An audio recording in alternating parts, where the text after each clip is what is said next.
Hey, have 2 minutes. We answer all of your questions about what's going on in health and technology news. Plus, we mourn England's World Cup loss. I'm Jessica DaMassa, and that's Matthew Holt. Welcome to this episode of Health in 2.0.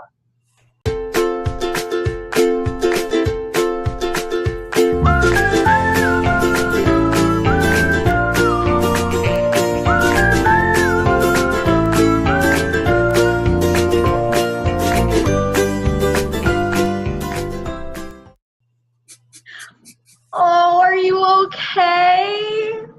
Have you signed up for your supportive app to join a virtual support group?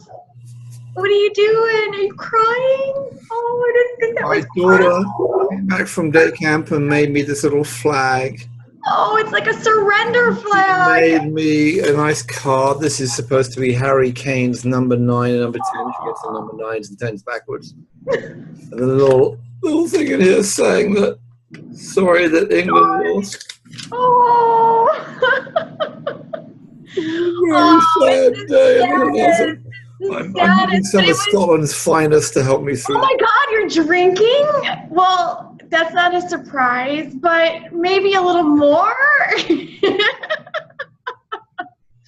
Okay, I have to say, it was so fun to watch, though, especially watching the people that we both know watch this via Twitter. And I have to say, my favorite tweet, I'm shouting it out, and I'm going to share my favorite tweet with everybody. This is it. I love this. John Lynn at Tech Guy. Can we get a live feed of your Fitbit Apple Watch ECG? Stop laughing. Yeah, I think I said below I'm hiding behind the couch unless you can go down. Yes, I believe that was your answer. So there was a really great tweet from a guy in England showing his Apple Watch, not in this game, but in the one with the penalties 2 rounds ago when they beat Colombia. His Apple Watch had alerted him that his resting heart rate was now, he hadn't done any activity, but his heartbeat was already over 120 beats a minute. Oh my God. About to go see his doctor. So I bet you there'll be a lot of both need in England today for, there'll be people celebrating in Scotland, and there'll be people in England will be needing lots of mental health apps and lots of, there'll be a fair amount of sort of, you looking at the cardiac arrest rate because it was a pretty heart-stopping, nerve-wracking game. And in the end, congratulations to Croatia. That's a battle-tested in many ways, hard-driven team, and they'll give the French a good game on Sunday, probably better than the English would have done. But for all of us English people waiting for that repeat of 1966, keep waiting. 4 years of hurt coming up. I understand. I'm a Cubs fan, so I mean, I just. Well, you guys had about how many years? Hundreds of years. It was over 100. 100 years of hurt, yes. So, I totally understand what you're feeling. More so than anybody. I would be in that supportive digital support group. It's coming home, but not this year. We still believe for later. Oh. All right. So are you finally going to be rejoining the working world now? Is that what you're going to do? All right. Hang on. I've been doing some work now and again. Now and again. Mm-hmm. You want us to do well, how about you answer some questions about health and technology to get you caught up here. You ready? What's going on in the morning edition? I'm ready when you are. Start it. All right, we have NuRx, which is the telemed birth control thing that just closed a big B round. It was $36 million, and they also put Chelsea Clinton on their board. Talk to me about this company and what they're doing. Why is this unusual? Well, I think it's staggeringly unusual. Well, the most unusual thing about it is they actually launched at the Health 2.0, in fact, the same year that Chelsea Clinton keynoted.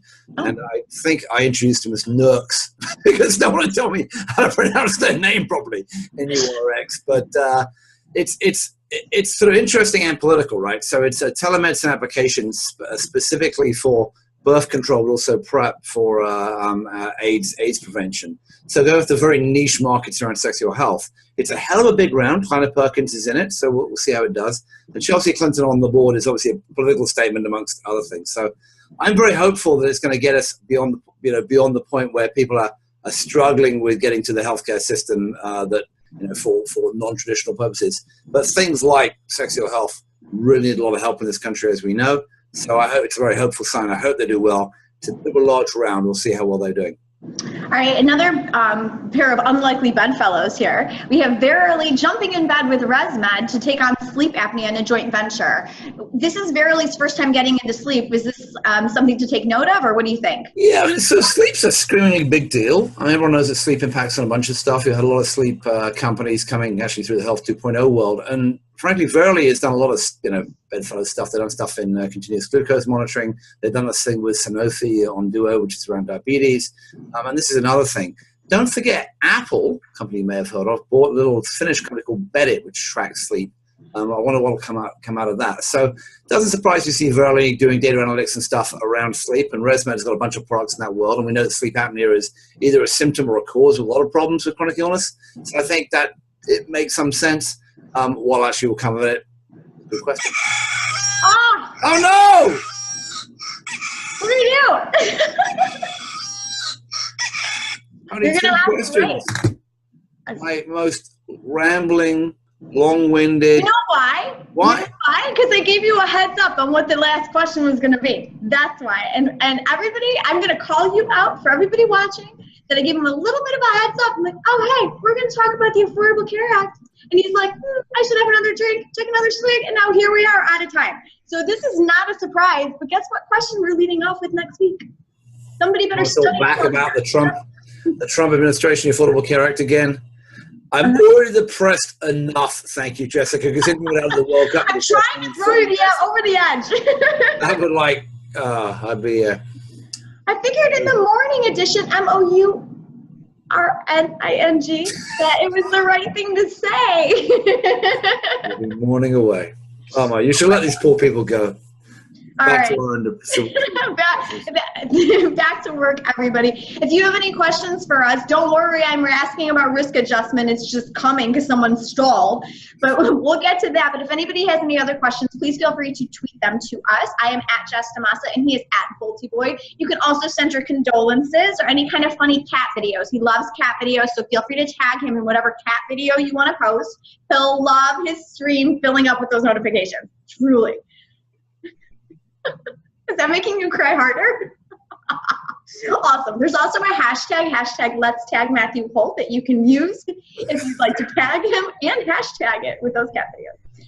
I'm Jessica DaMassa. That's Matthew Holt. Thanks so much for watching this episode of Health in 2.0. Oh, before you go, Jessica, who's going to win? France or Croatia? I think Croatia's going to do it. Croatia's going to do it? I think so, and that'll be better for you. Then you'll have lost. We'll find out. This is going to go out on Thursday. The next one's we'll do one on Monday, and we'll. Do you have a prediction? I think the French are going to win. But oh, we'll see. Or could be either on Team Jessica or on Team BoltyBoy. Could be. All right, everybody. Thanks for sticking with us through this. It was really mental health related. So yeah, thanks so much.